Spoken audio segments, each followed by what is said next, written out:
नष्टप्रायेषु भद्रेषु नित्यं भागवत सेवया भागवते उत्तम श्लोके भक्तिर्भवतिर्नैष्टिकी ॐ अज्ञानतिमिरन्दस्य ज्ञानाञ्जनशलाकया चक्षुरुन्मिलितं येन तस्मै श्रीगुरुवे नमः।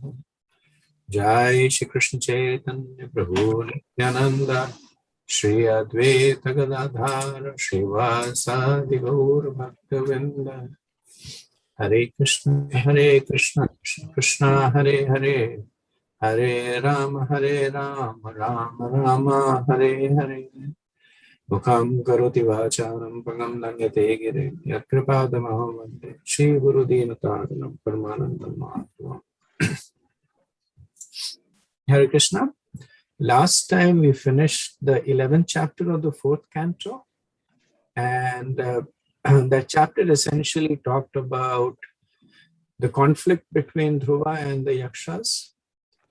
And the bulk of the chapter was instructions by Manu to Dhruva, which ended in Manu asking Dhruva to stop the massacre of the Yakshas and seek forgiveness of Kuvera, who is the master of the Yakshas. So this chapter is titled Dhruva Goes Back to Godhead. It's the last chapter in Dhruva Leela. And as the name suggests, it talks about Dhruva's return back to Godhead, and it's with the Palstuti. It's got 52 verses. And the earlier part of the chapter is Kuvera's instructions to Dhruva and his benedictions to Dhruva. Then Dhruva's rule and renunciation as a king. Then we see Dhruva Maharaj ascending to Dhruva Loka, the glories of Dhruva Loka. Then Narad Muni's glorification of Dhruva at the sacrifice of the Prachetas. And this actually is the seed of the next part of the 4th canto, because the Prachetas are actually future descendants of Dhruva. And in future, Narad Muni will glorify Dhruva at the sacrifice of the Prachetas. But Maitreya will be asked by Vidur about what's going on, who are the Prachetas, what are the relationship.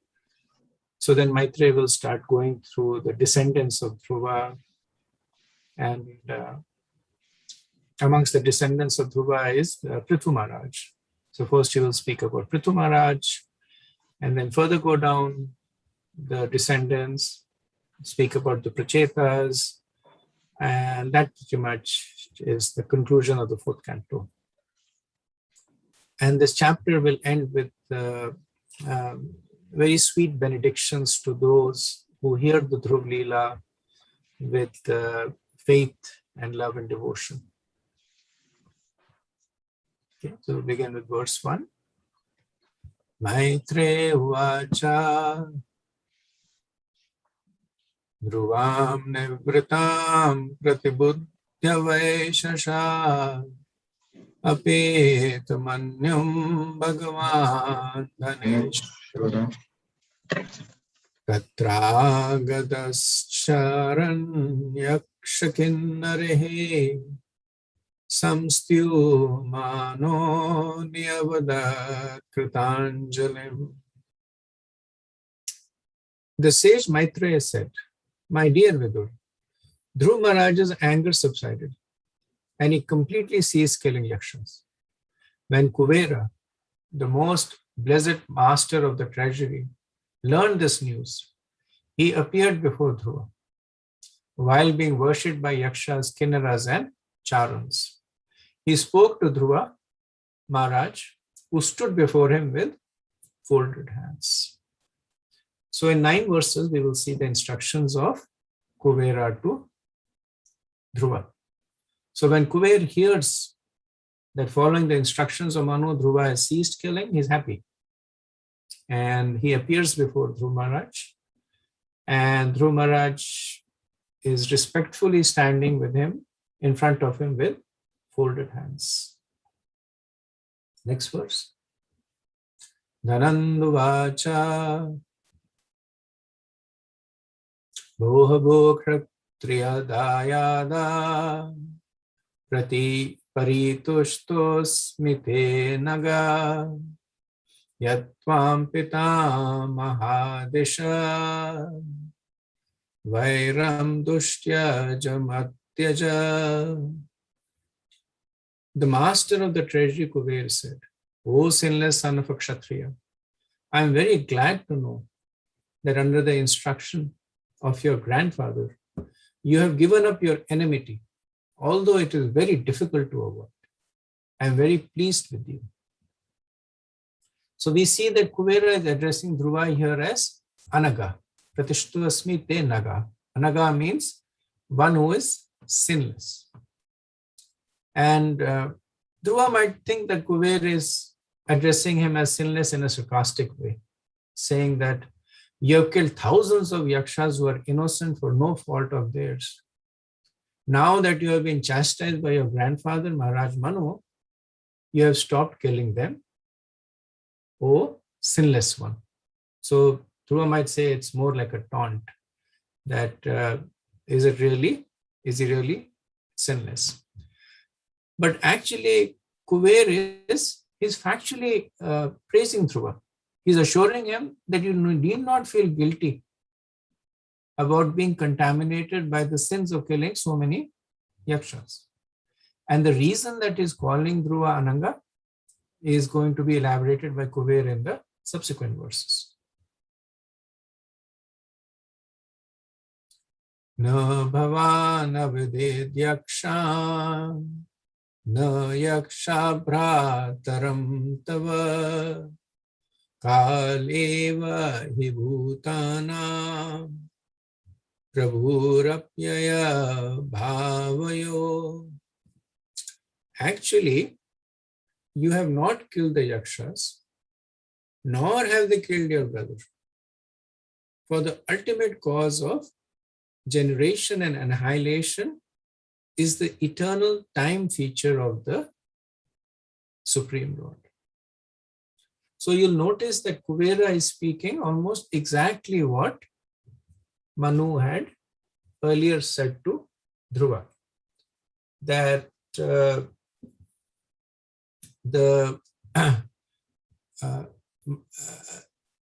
killing of Uttama by the yakshas was simply an influence of Uttama's own karma that has been served by time. Now Kuber is taking the same instruction and applying it to himself and his followers. So this is the quality of exalted souls, that it's not that they will only interpret the instructions when it is favorable to them. So we see Hiranyakashipu is trying to pacify the wife of Hiranyaksha, right? And then he preaches to her similar philosophy, that people die because of their own destiny and it is inevitable time, don't cry. And then as soon as he leaves her company, he says, I will kill Vishnu. Right? So he's telling her one thing, he's acting on another thing. Similarly, Ravan, when he's trying to preach to Anaranya and saying, well, you have been killed by time. And Anaranya says, yes, I've been killed by time, not by you. But then when it changes, then Ravan he's basically very much into the modes of trying to take revenge trying to be vengeful. So great personalities, they are the same. So Kuber is not saying that this influence of destiny served by time only applies to the killing of Uttama. He's saying it also applies to the Yakshas. So neither have you killed the Yakshas, nor have they killed your brother. So that's why he's saying Anaga, that you are sinless. That all this killing has been ordained by the Supreme Lord. So Prabhupada says that when the master of treasury addressed him as sinless, Dhruva Maharaj, considering himself responsible for so many yakshas, might have thought otherwise. Kuber, however, assured him that factually he has not killed any of the yakshas. Therefore, he was not at all sinful. He did his duty as a king as it was ordered by the laws of nature. Nor should you think that your brother was killed by the yakshas, said Kuvera. He died and was killed in due course of time by the laws of nature. Eternal time, one of the features of Lord, is ultimately responsible for annihilation and generation. You are not responsible for such action. And last time we had a discussion on this, that how does one make this distinction? That one is acting out of the force of destiny, or one is acting out of free will. So if a person goes and harms other and says that it was your destiny to be harmed, then does the person actually not have accountability for the action? And then the conclusion we reached was that one acts out of free will, but that on which the action is done is a matter of destiny. Now, Dhruva's case is special, that he acted out of free will, killing many of the yakshas, but Prabhupada is saying that he was executing his duty as a king. That if somebody does a crime, the person need to be punished. And as a Kshatriya, in the battlefield, when you're attacked, you have to defend yourself. So he was acting out of his duty as a king to punish a wrong that has been done, and also to defend. A Kshatriya does not show the back, does not retreat from the battlefield. So if anything, the yakshas were unfair, because there was one person only, Dhruva. There was a charioteer, but Dhruva was the only warrior, and the yakshas were numbering in thousands, which is against the code of Kshatriya warfare. And yet Dhruva was fighting. Now, still there is some culpability assigned to Dhruva, which is why Swayambhu Manu chastised him, because Dhruva is not just a king. He's a advanced devotee. So there was some culpability that was assigned to Dhruva, which is why Dhruva ceased his actions, felt remorse, and which is what is being recognized by Kuvera over here. Okay, verse 4. Aham tumitya parthadi anjanad purushasya hi swapniva bhatya tadhyana yaya bandha viparyayo. Misidentification of oneself and others as I and you are the basis of the bodily concept of life.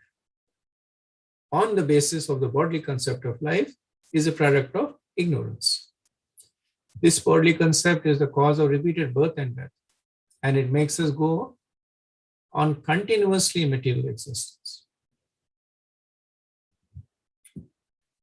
So previous verse, Kuber had said that everything that was happening was because of the force of destiny.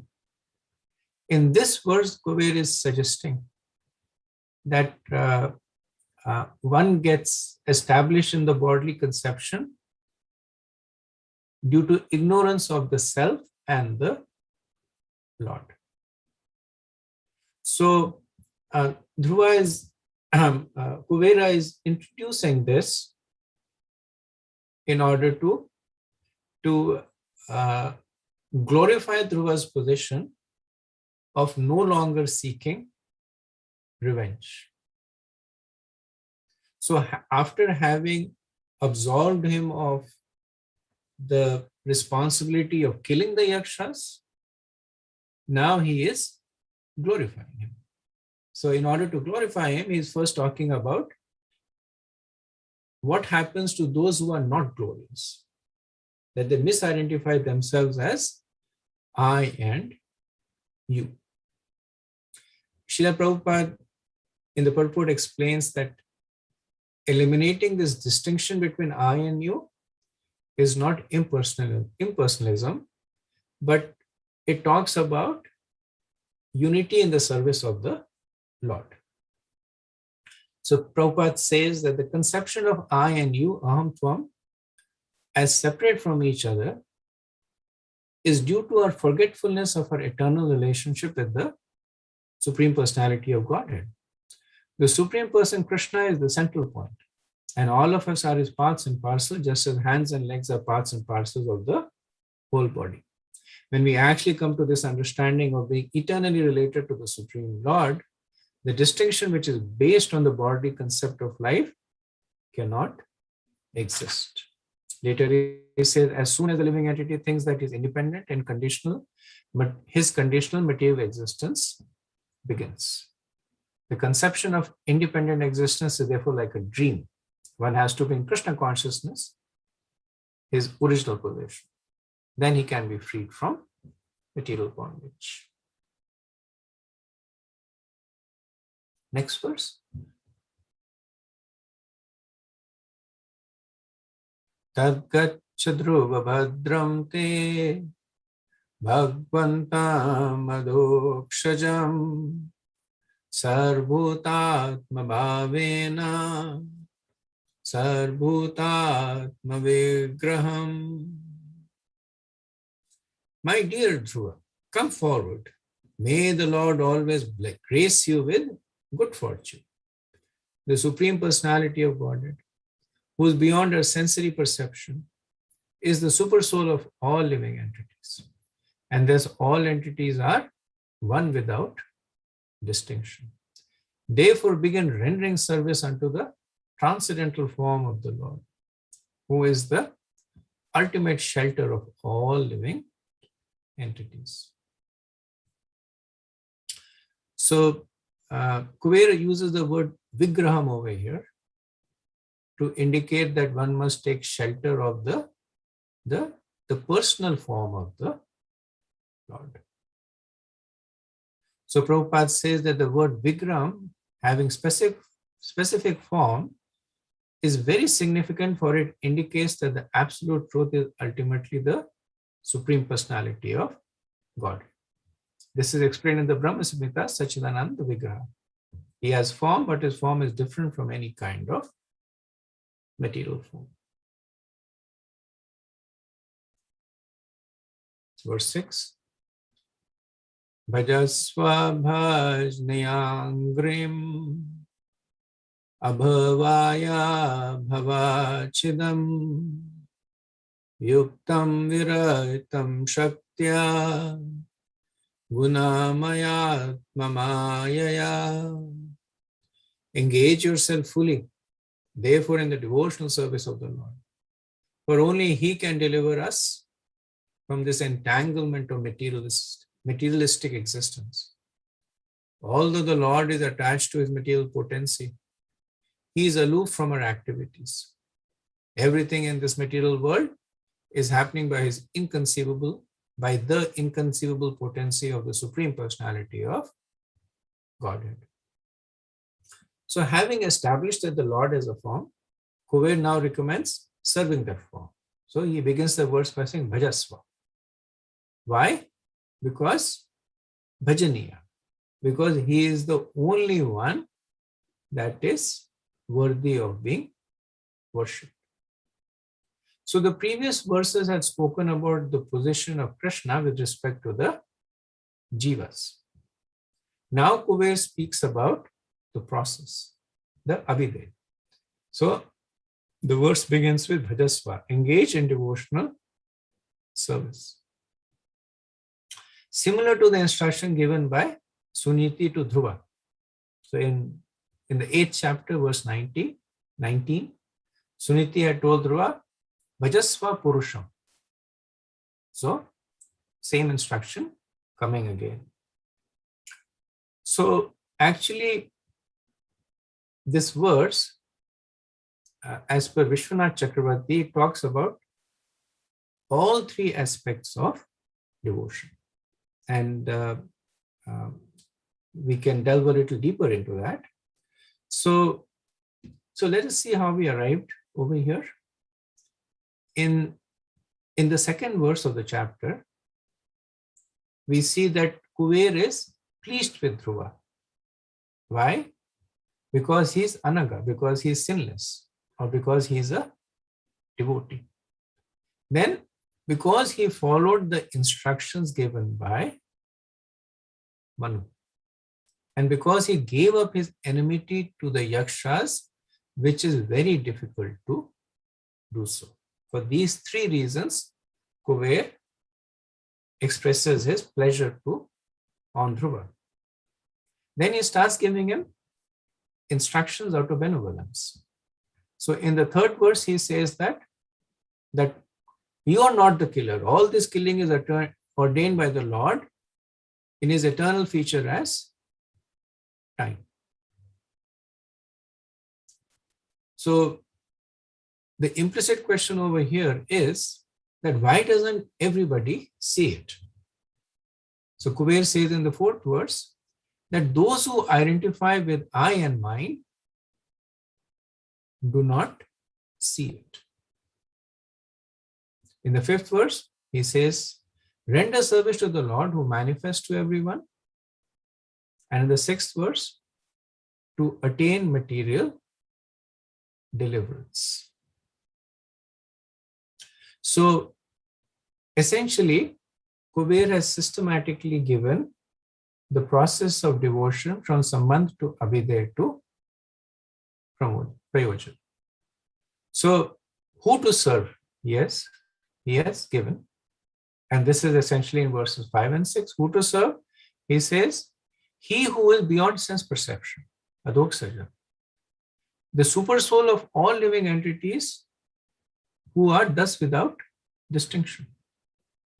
He who is transcendental in form, Vigraha. He whose lotus feet are worshipable, Bhajanya Angrim. He who is without birth and death, Abhavaya.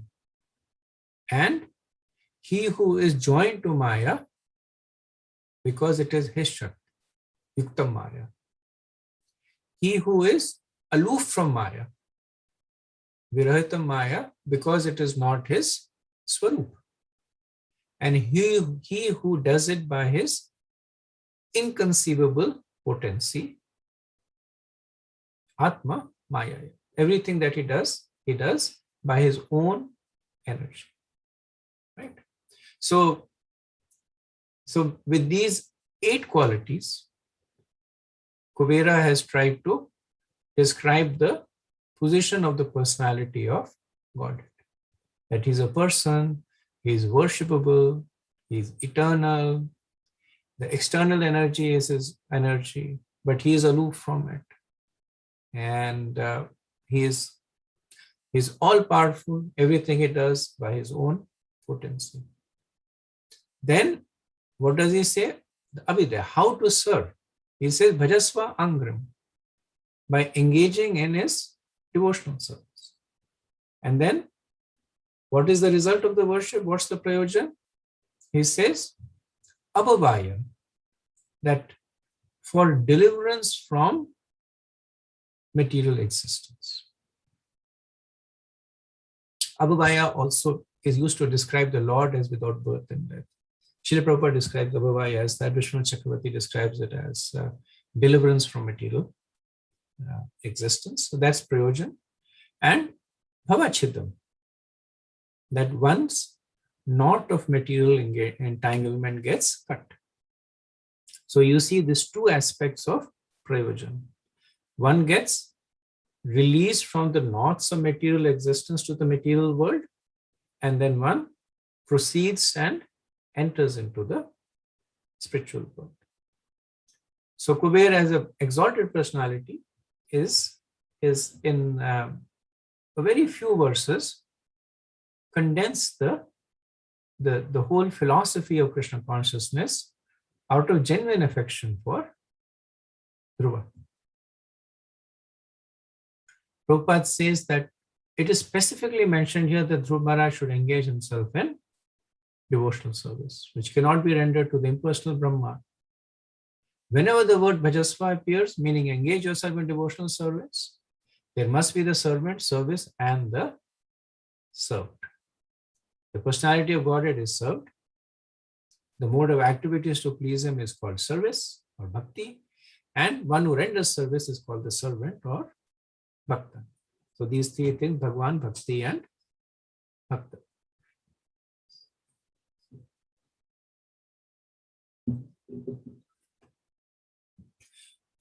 Another significant feature in this verse is that only the Lord and no one else is to be served. Kuber does not talk about anybody else, but exclusively speaks about the Lord.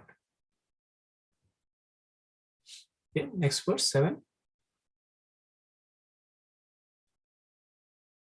Vrinihi kamam nripayan manogatam matastvam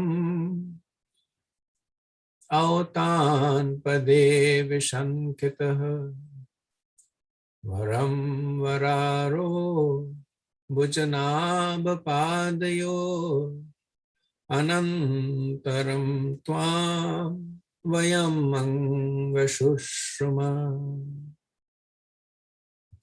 My dear Dhruva, son of Maharaj Uttanpad, we have heard that you are constantly engaged in transcendental loving service to the Supreme Personality of Godhead, who is known for his lotus navel.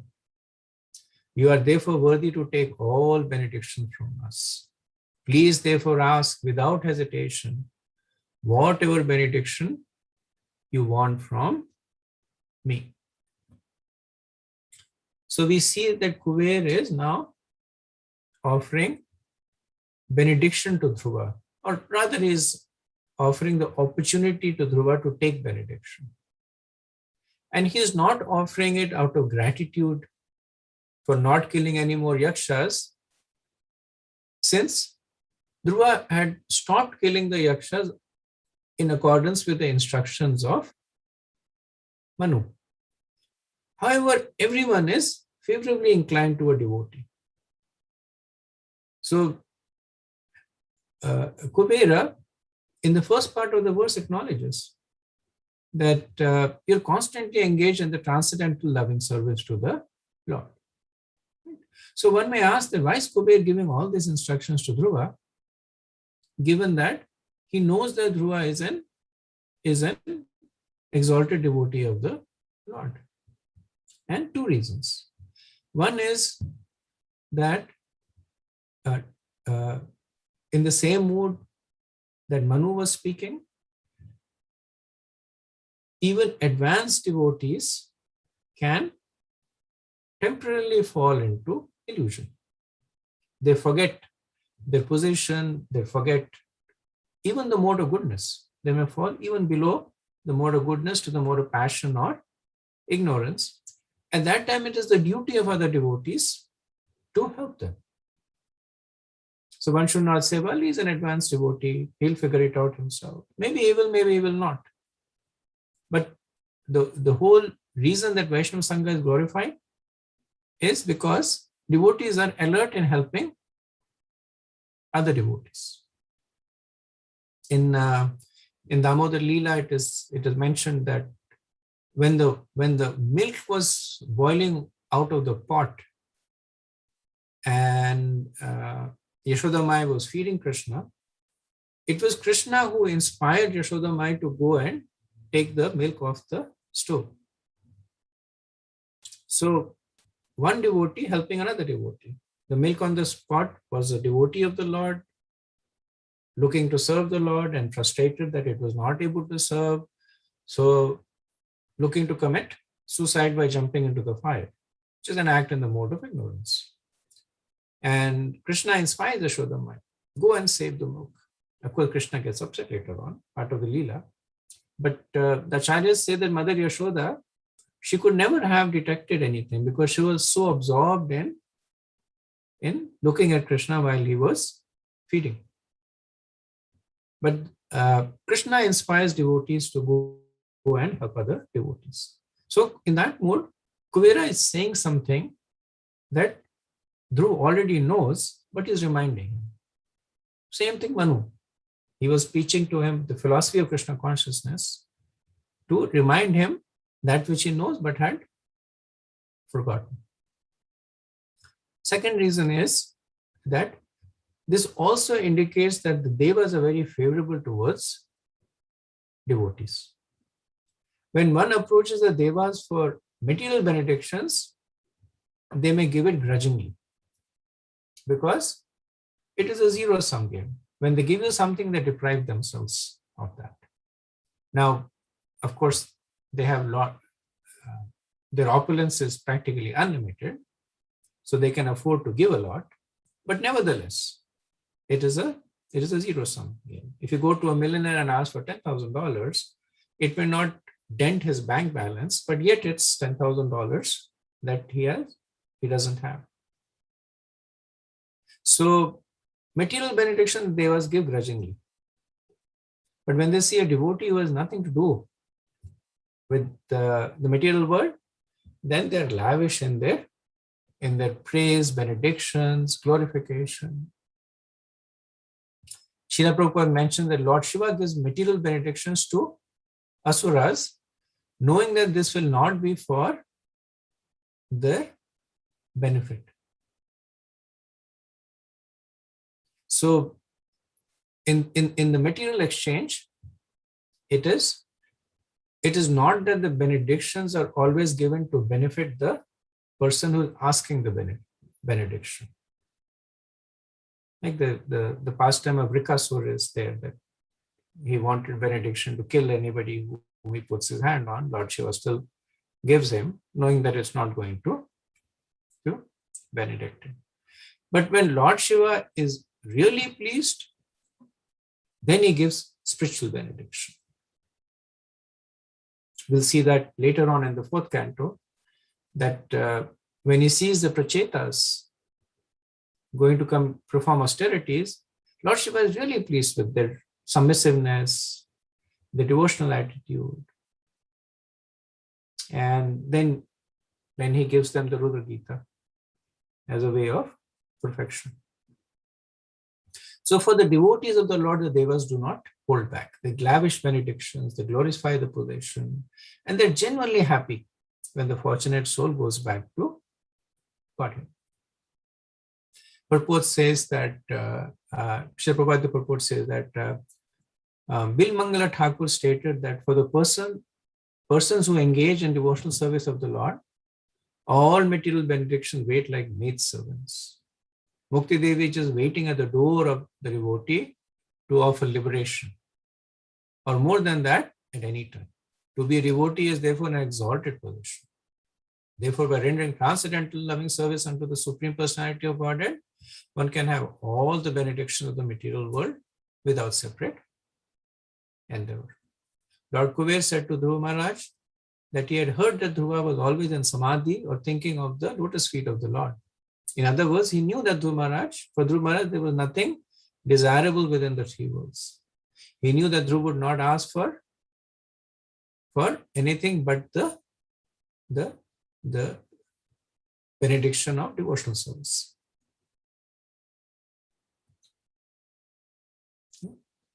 Next verse 8.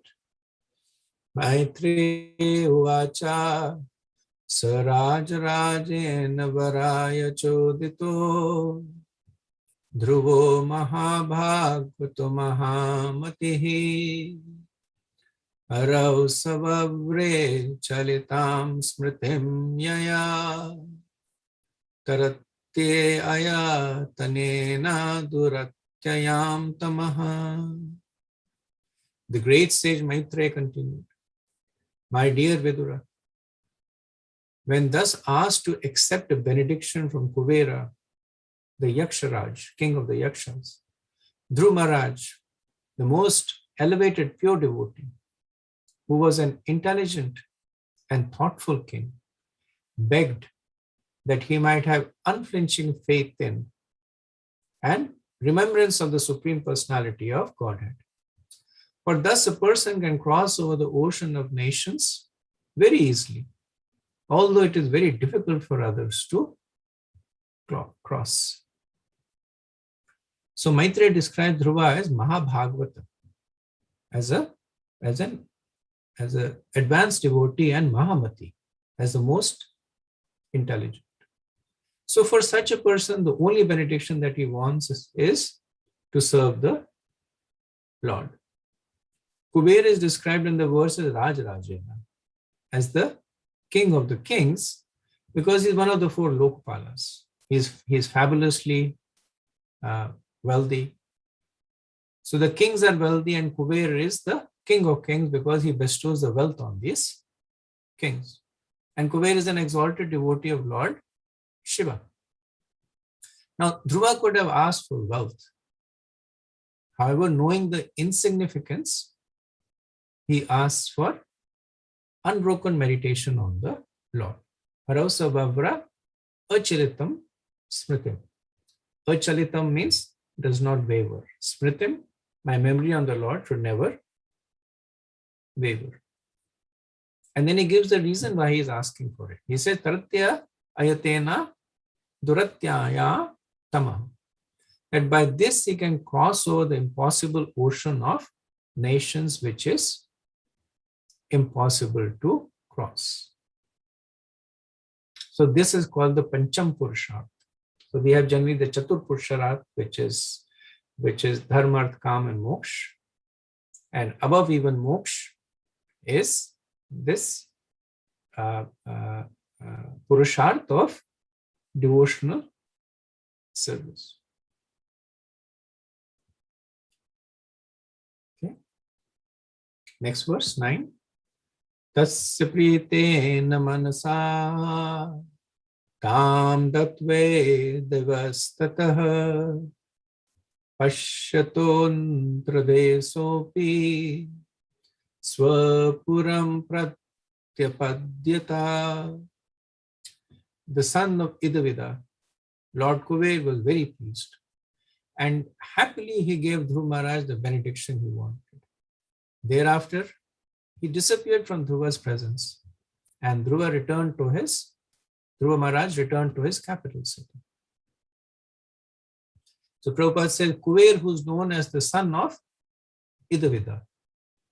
So Idavida is the first wife of Vishrava. Second wife was Kekeshi, from which Ravan and his brothers were born. First wife is Idavida. So Kuver, who was the son of Idavida, was very pleased with Dhruva Maharaj because he did not ask him for anything materially enjoyable. Kuver is one of the demigods, so one may put forward the argument, why did Dhruva Maharaj take a benediction from a demigod? So Prabhupada puts this important question that in general, devotees, they do not ask from benedictions from demigods. They only go to Krishna. So the reasons for this are as follows. Firstly, as a Vaishnav, one is respectful to everyone. So when Kuver offered Dhruva a benediction, he did not want to insult him by refusing it. He would not want to say that I'm a pure devotee, you're just a materialistic demigod, what benediction can you give me? So he respectfully accepts the benediction that Kuber is, or the offer of asking a benediction that Kuber is giving.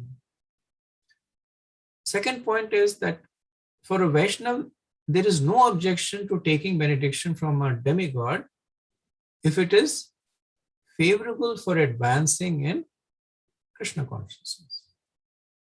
Demigods are advanced devotees of the Lord, and they can definitely bestow the benediction of bhakti. So the prohibition is asking demigods for material benedictions. But this is not that case. Third, which probably is the most important reason, is that previously Manu had cautioned Dhruva. This is in the previous verse, previous chapter, verse 34, where Manu had said that be careful about offending Kuvera, who is a devotee of the Lord.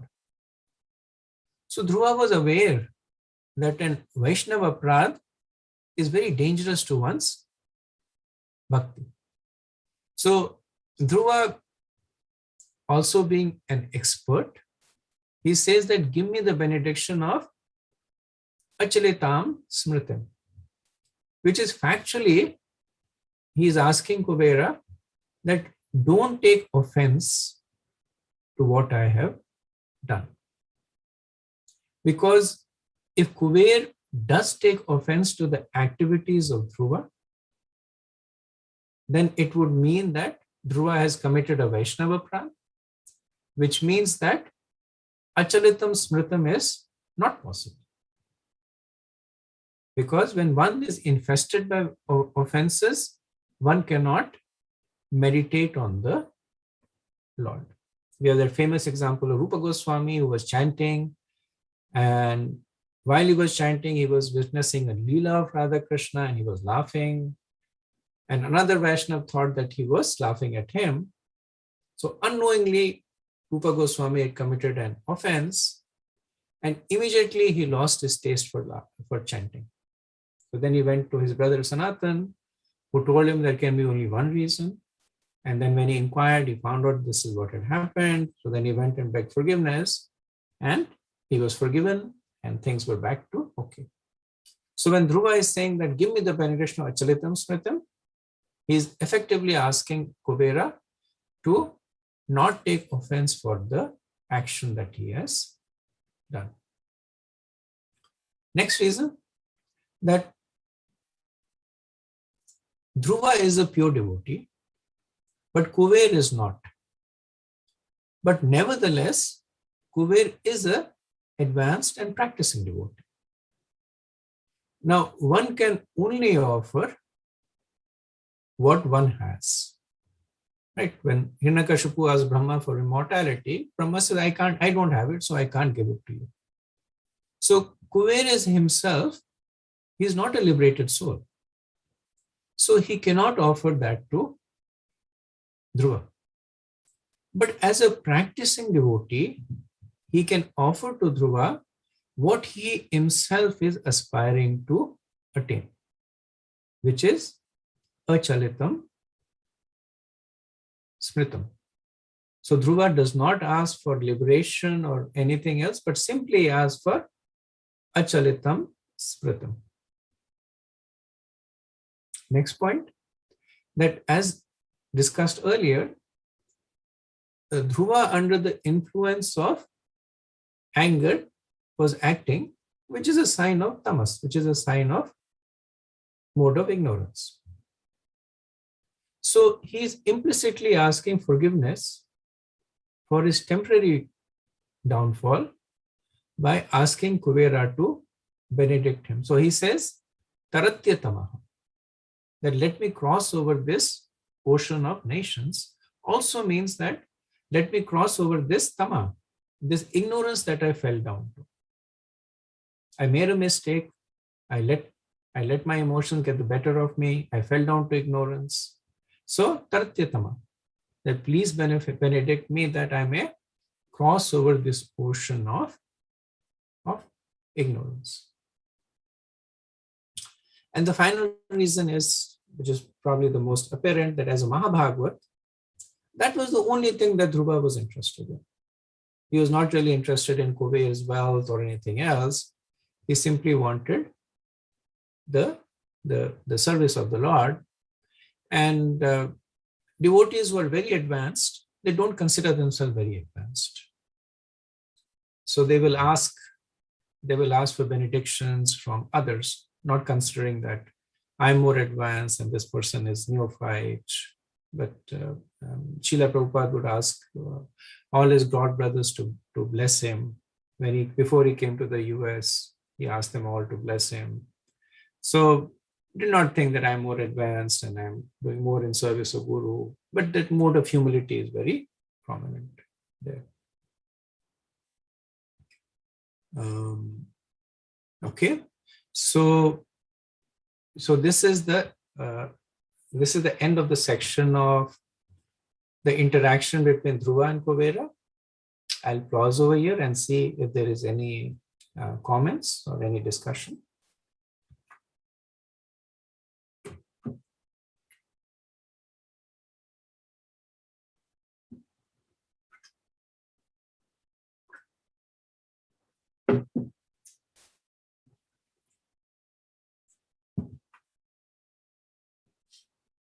Not? One question. I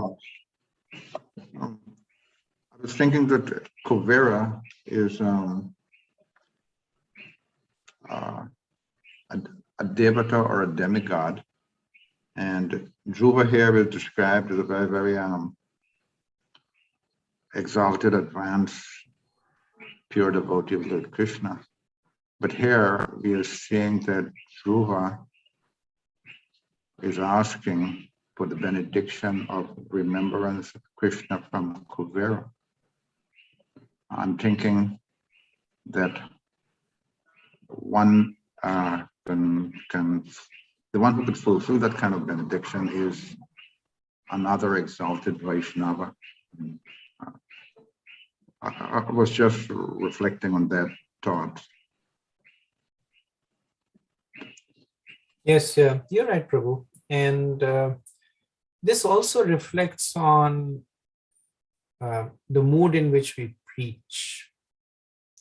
So when we preach to others, we say that surrender to Krishna, give up your material attachments. Sometimes we feel a little hesitant because we know that we are still in the process of surrendering. We still have material attachments.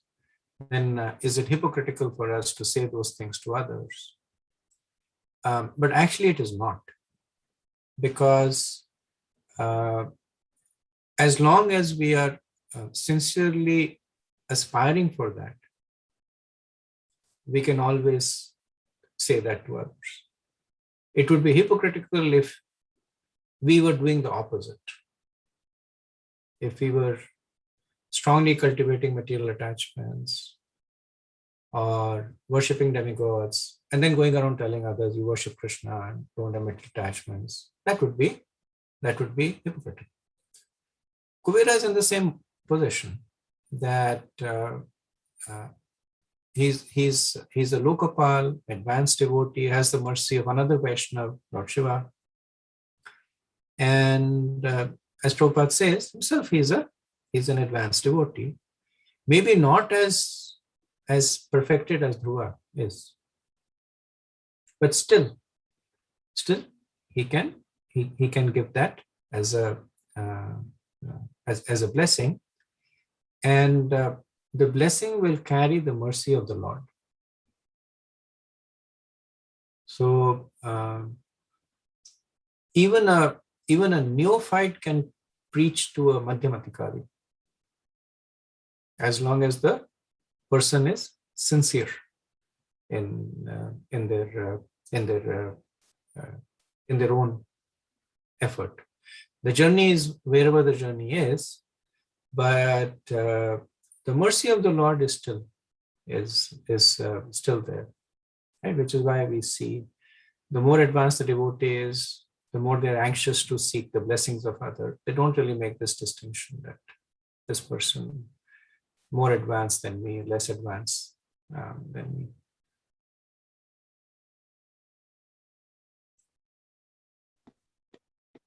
Hare Krishna, Prabhu.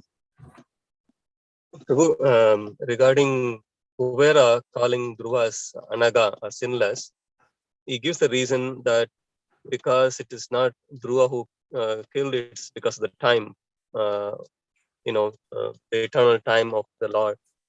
But is it also the reason that Kuvera is aware that Dhruva is a pure devotee, and occasional fall down should not be considered as a as you are, I think you mentioned that, but in this context, occasional fall down, apichet sudaracharo bhajate mam ananya bhak.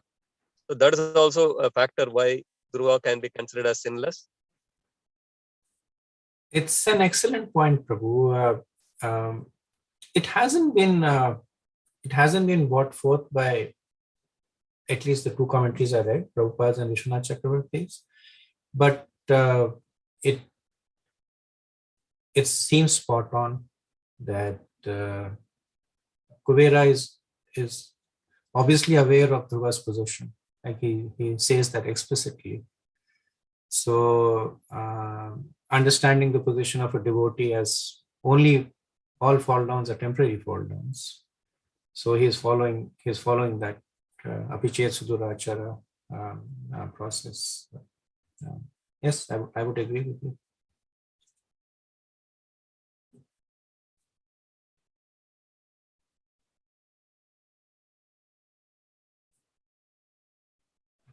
Prabhu, just this question sparked off another thought.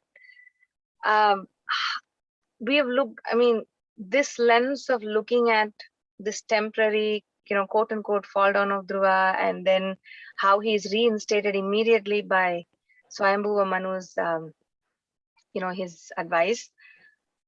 In the context of ISKCON and all the many things that have happened,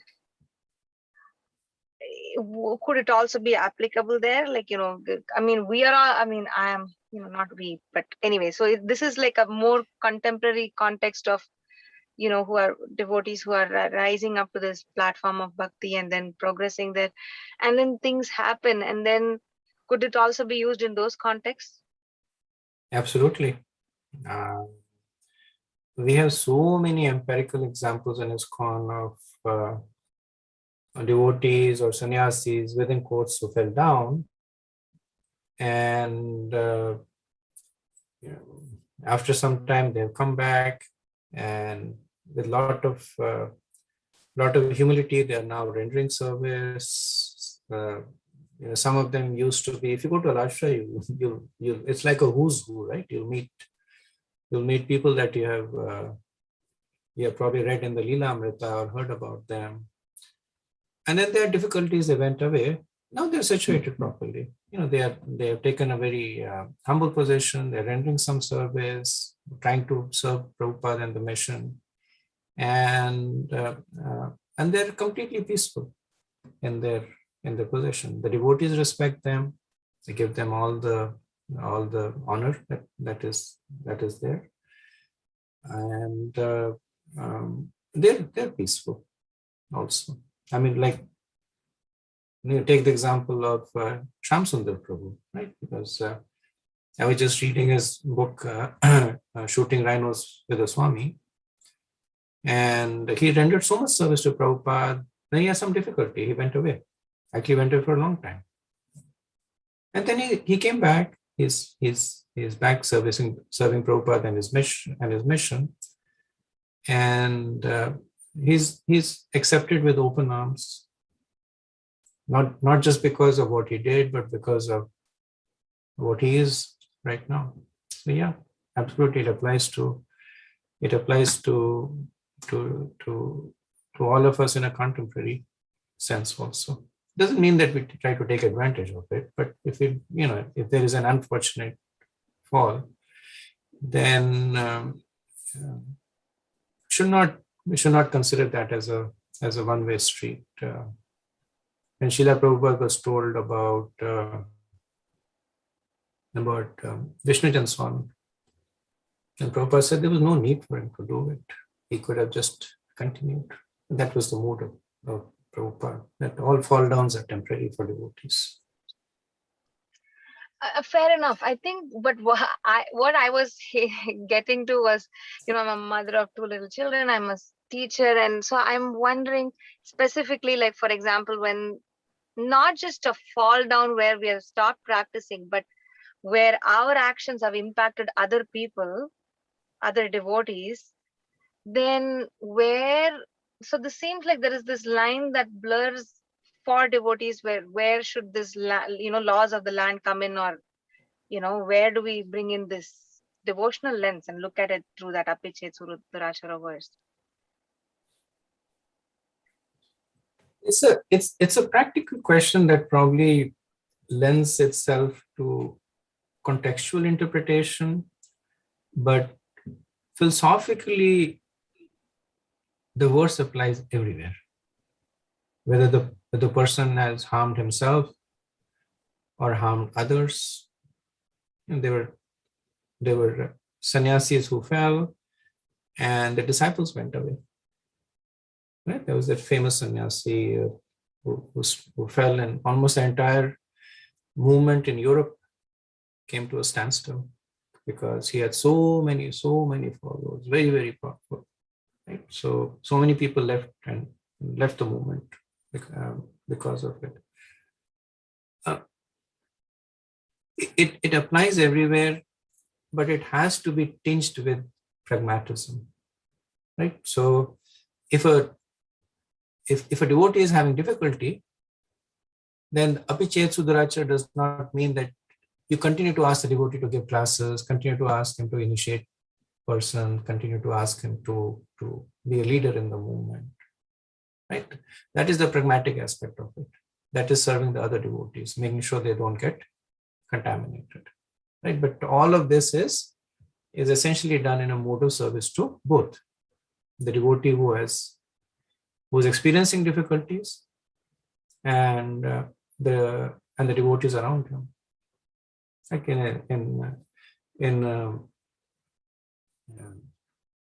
in almost all temples in ISKCON, there is a list of people who are banned, that they cannot come. And almost all of them are devotees. Like, they are not people who are like criminals or crazy people. We have one person in our temple who's like mad, but exception, almost all the people who are banned are devotees who have gone either deviant or whatever it is. It's for their protection, that they don't commit more offenses, for the protection of the congregation. But what should not be done is to develop an offensive attitude towards that person. That mood should be it's important to preserve that mood for actually your own preservation, self-preservation. Hare Krishna Prabhu. I just want to add something on what you just said. I've heard this in a lecture somewhere. They said that when Prabhupada was giving initiation, sannyas initiation to many disciples at that time, these devotees, they give the youth their life. And Prabhupada most probably know that maybe some of them will not sustain that, but they gave like 24 hours, 25/7, how many years they gave, and what the amount of service that they gave in that short time. If they were not like a sannyasi, they would have never done that. Even though they could not continue, but they have rendered so much service to Srila Prabhupada. That's why Srila Prabhupada, I think for some of them, he even cried when they left. And for some of them, he even asked other devotees to ask them to come back. And even in Bhaktisiddhanta Saraswati time also this happened. And he asked to call them back. But some came back, some did not come. But the most important thing is the service that they did. It's not about what happened after. This is what we have to look at. Absolutely right, Prabhu. I couldn't have put it better myself. That yes, the focus should be on the service that they did. Prabhu, you were talking about the sannyasi in Europe. It was my time. That I was young, but I was there. I was there when this Right. happened. Yeah. He's living in Alachua now peacefully. So. Okay. So moving on to verse 10. Ayajad yaggesham katubhir bhuridakshanaha dravya devatana karma karma phala pradam. As long he remained at home, Dhruva Maharaj performed many great ceremonial sacrifices in order to please the enjoyer of all sacrifices, the Supreme Personality of Godhead. Prescribed ceremonial sacrifices are specially meant to please Lord Vishnu, who is the objective of all such sacrifices, and who awards the resultant benedictions. So, in 7 verses, we will see Dhruva's glorious rule and renunciation. So these 2 verses 10 and 11 are talking about the activities of Dhruva. So Prabhupada says that Dhruva had nothing to do with these sacrifices because he was a devotee himself, but he performed them to set an example for his people. And he gave all his wealth in charity to develop detachment. So Prabhupada says, as long as he lived as a householder, he never spent a farthing for his sense gratification. So farthing is actually British currency. So they are like pounds and pences, and somewhere over there is farthing. So equivalent to say he did not spend a penny or no money on his sense gratification. In this verse, the word karmafal pradam is very significant. The Lord awards everyone different kinds of karma as the individual living entity desires. So the point is made over here that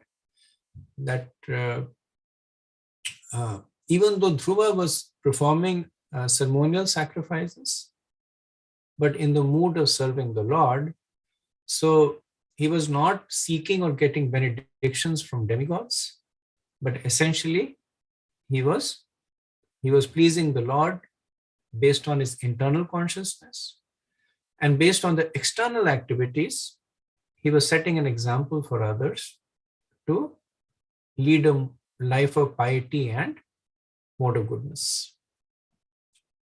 Next verse talks about his further activities. Sarvatmanya chut sarve tivrogam bhaktim udvahan dadarashatmani bhuteshu tam eva vasitham vibhum. Dhruva Maharaj rendered devotional service unto the Supreme, the reservoir of everything, with unrelenting force. While carrying out his devotional service to the Lord, he could see that everything is situated in him only, and that he is situated in all living entities. The Lord is called Achyuta because he never fails in his prime duty to give protection to his devotees. So Vishwanath Chakravarti Pad, when he comments on this verse, he says that this implies that Dhruva only externally performed the pious customary activities that is expected of the king, like the performance of yagyas, apparently for the pleasure of the devas and the brahmanas, because a king is, at least at those times, was expected to do these activities for the welfare of the kingdom, to pacify the citizens, that yes, the king is performing yagyas, is pleasing Indra or Agni or Vayu, and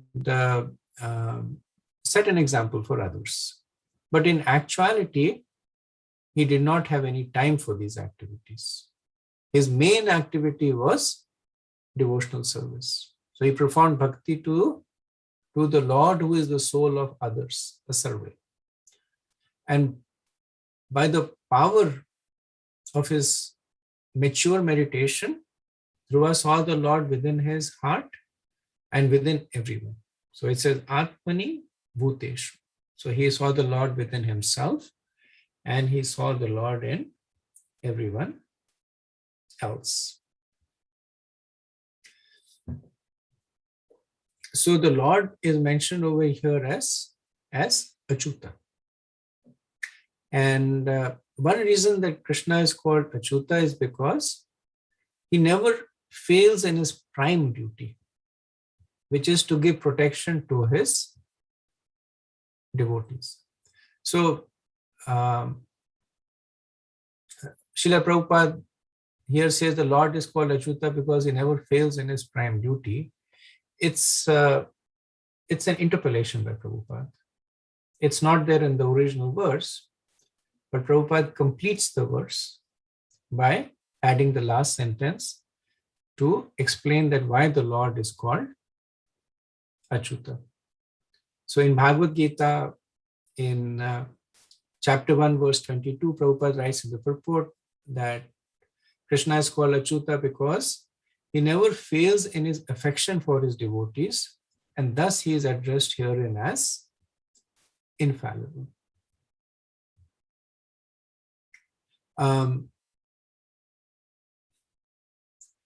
Second point is that regardless of the role that the Lord takes, he executes it perfectly. Now, in a mundane perspective, let's assume the CEO of the company is asked to become the cook in the kitchen. He's not going to do well over there. Now, one might say that the CEO is much more higher in the corporate ladder, but he will not be able to be a good cook. He'll make many mistakes. But the Lord is not like that. He's infallible. Whether he is playing the role of the Supreme Lord, whether he is subservient, whether he is in his Chaturbhuj form, whether he is a fish or a tortoise, the Lord is always playing that role perfectly. So that's why he is called Achyuta.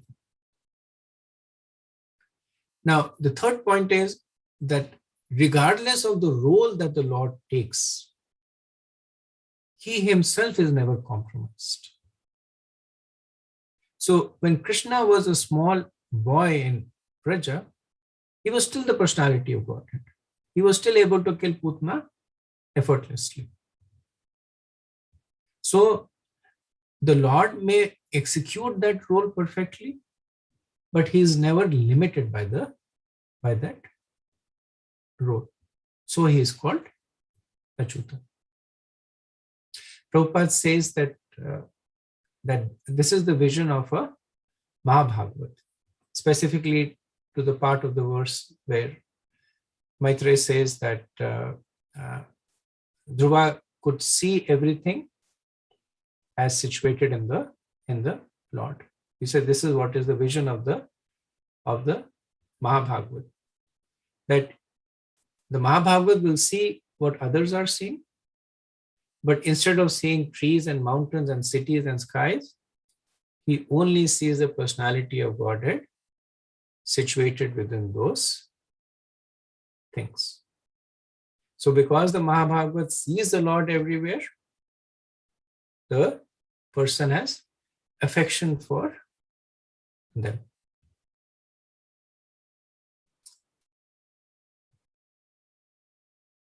Okay, let's go to the next verse, verse 12.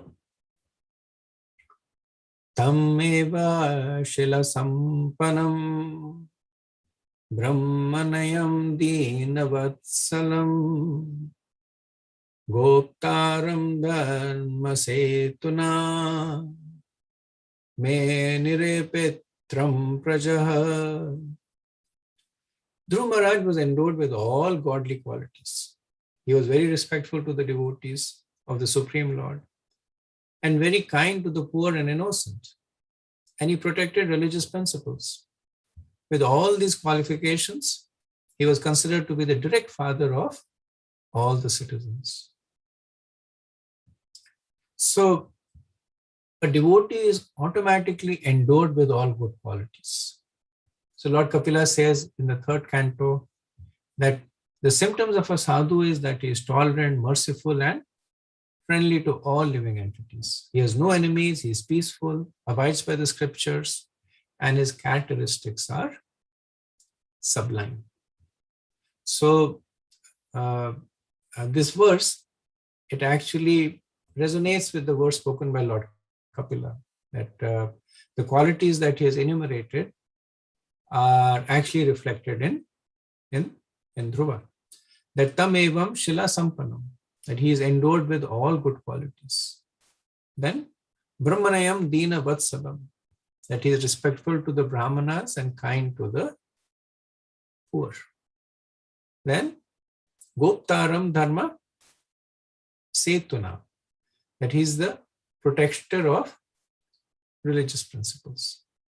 And menine pitram praja, that is considered as a father by the citizens. Father means he is nourishing. So just like Lord Kapila says that in a devotee all these qualities manifest, we see all these qualities manifesting in Dhruva, because the root quality of devotion is present there.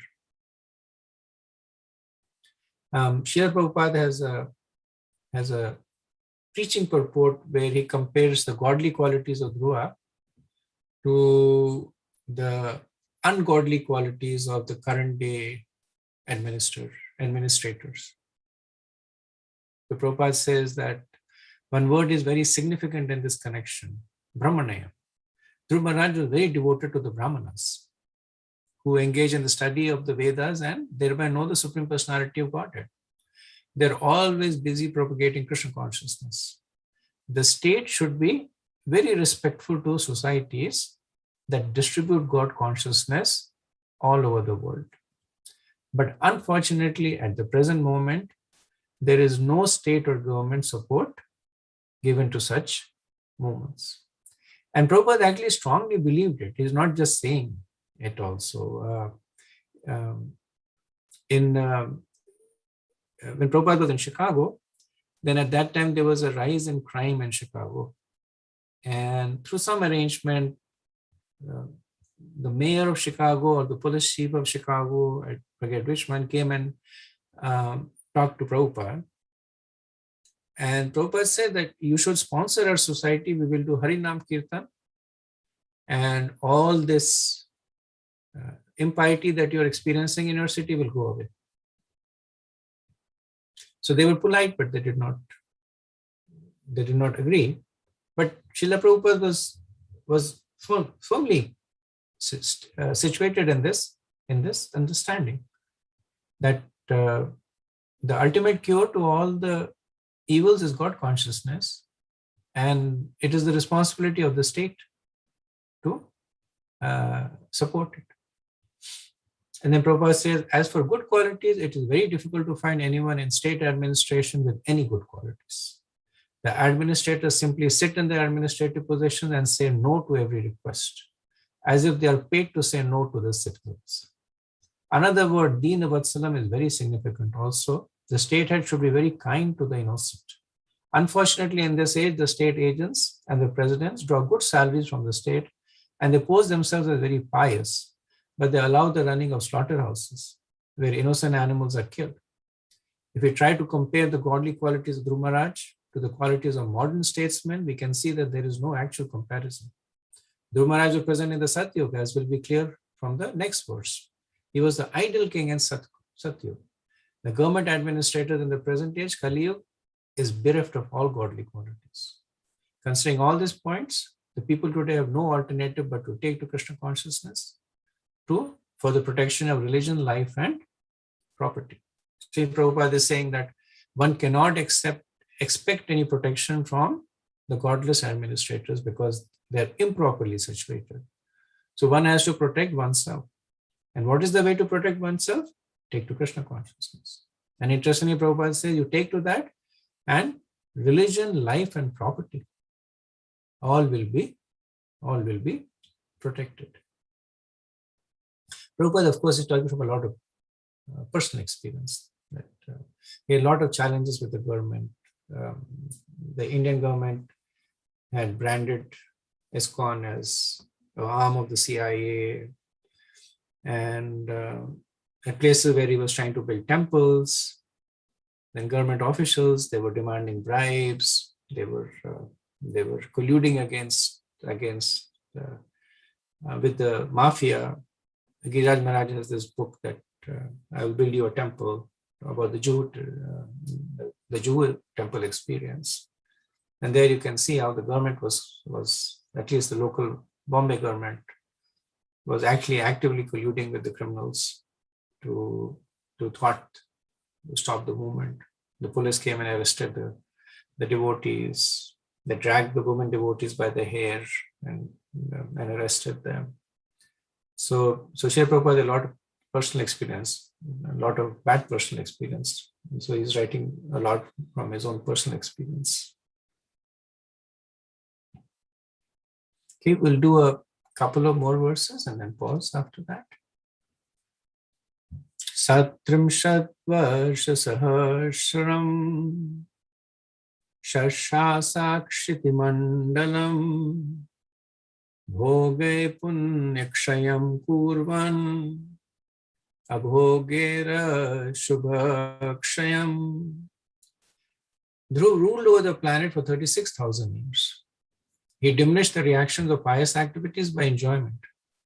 And by practicing austerities, he diminished inauspicious reactions. So this essentially was the benediction given to Dhruva by the Lord when he was 5 years old. So what did the Lord say? That this is in the 9th chapter, that after your father goes to the forest, you will rule continuously for 36,000 years. And then all your senses will be as strong as they are now. You will never become old. So this essentially is the benediction of the Lord, that he ruled for 36,000 years with strong senses. He did not become old. Then he destroyed his sinful reactions by vratas and abhoger. Abhoger means to enjoy. Abhoger means sense control. And he destroyed his pious reactions by enjoyment. So Vishwanath Chakravarti explains that he goes into the details of the grammar, which I did not fully understand. But essentially what he says, that the verse does not say that he enjoyed, but wanting to enjoy. So he gives the example that Devdatta goes to enjoy, means Devdatta goes, desiring to enjoy. So the meaning of the verse is that desiring to destroy sinful reactions by vratas and destroy pious reactions by enjoyment, Dhruva ruled for 36,000 years. However, this desire to destroy reactions is exhibited out of humility by Dhruva. Actually, when he received the benediction of the Lord, at that time, all his pious and sinful reactions had been burnt and replaced by prema. So essentially, Dhruva would consider all his enjoyments as burning away his piety and all his austerities as burning away his sins.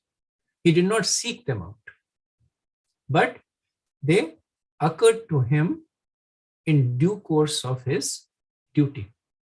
As a king, he was expected to live an opulence. If the king lives in a hut, then the king cannot govern. As a king is supposed to punish the miscreants, as a king is supposed to wage wars. So whatever that came on its own, Dhruva considered that this is burning away my piety.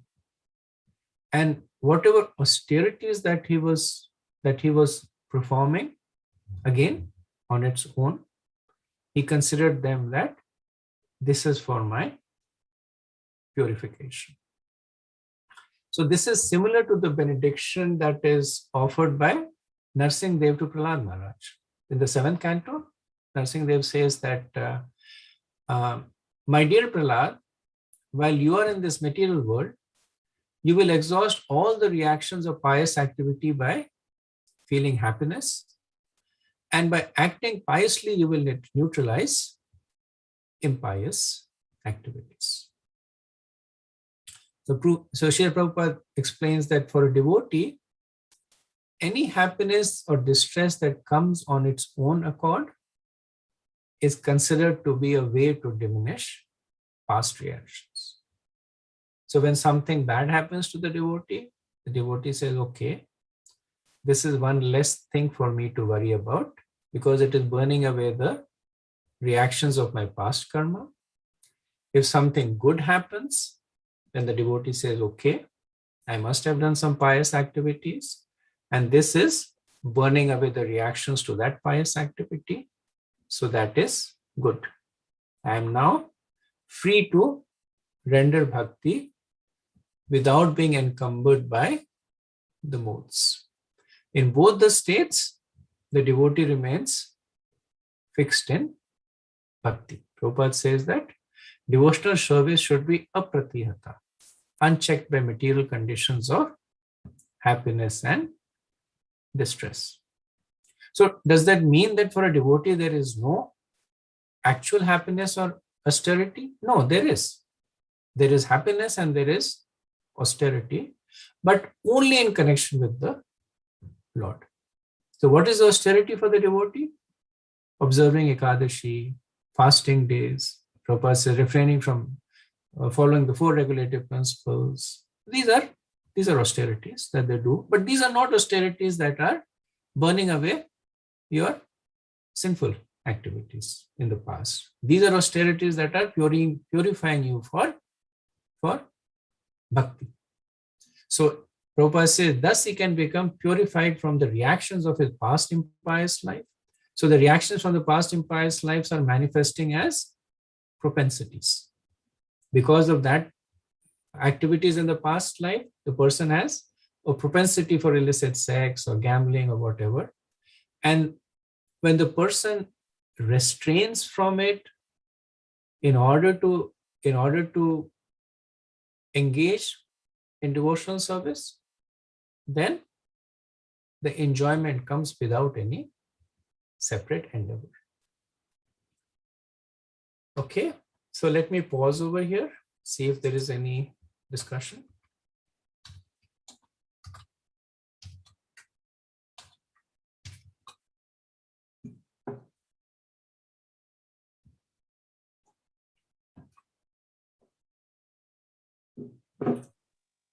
Prabhu, you mentioned the pious activities to nullify the impious activities. I think you mentioned in context with the Prahlad Maharaj, Narsinghadev. That is only possible in the realm of devotional service, not otherwise, right? Because the impious activity bear their own reaction and the pious activity bear their own reaction. They don't cancel each other. That is my understanding. You're right. In this context, the pious activities refers to bhakti. Okay.